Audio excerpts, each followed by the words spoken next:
we need to stop trying to chase after the dream of equality through developing our recognition of race and gender and sexuality, and instead I'm saying that we should become monsters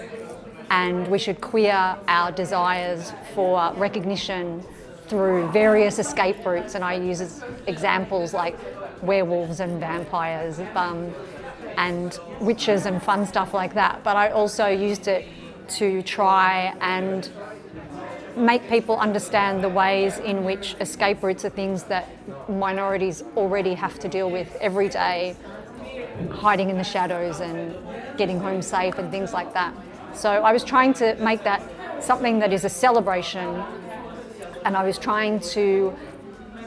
evoke the ideas of antinatalism, which is the cessation of reproduction, and of veganism as, instead of being a privation, being something that is ecstatic and joyful and something that produces creative challenges for new activisms.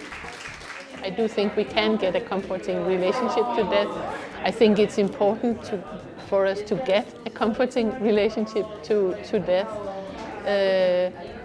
because I think death is a natural part of life, so therefore I do think we should not be scared of death. I think we should have a natural relationship to it. So therefore I do think it's really important to talk about death for that reason, but also because that there is so much due to pollution and wars, all the different crises, that there is so much refugee crisis, etc., that there is so much mass death, and I do think we should really go against this mass death, but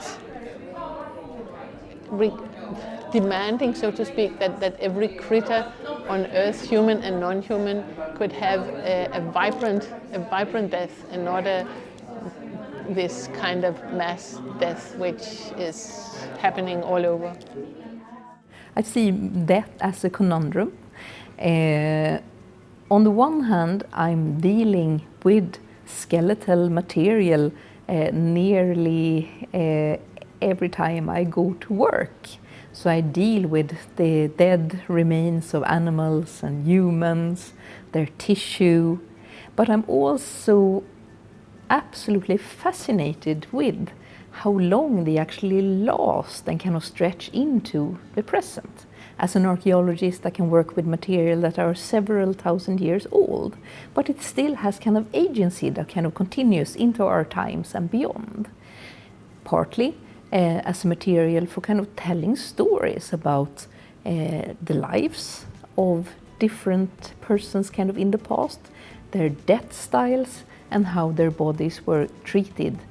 post-mortem. So I can sort of use my scientific analysis to tell stories about those that are seemingly dead and gone.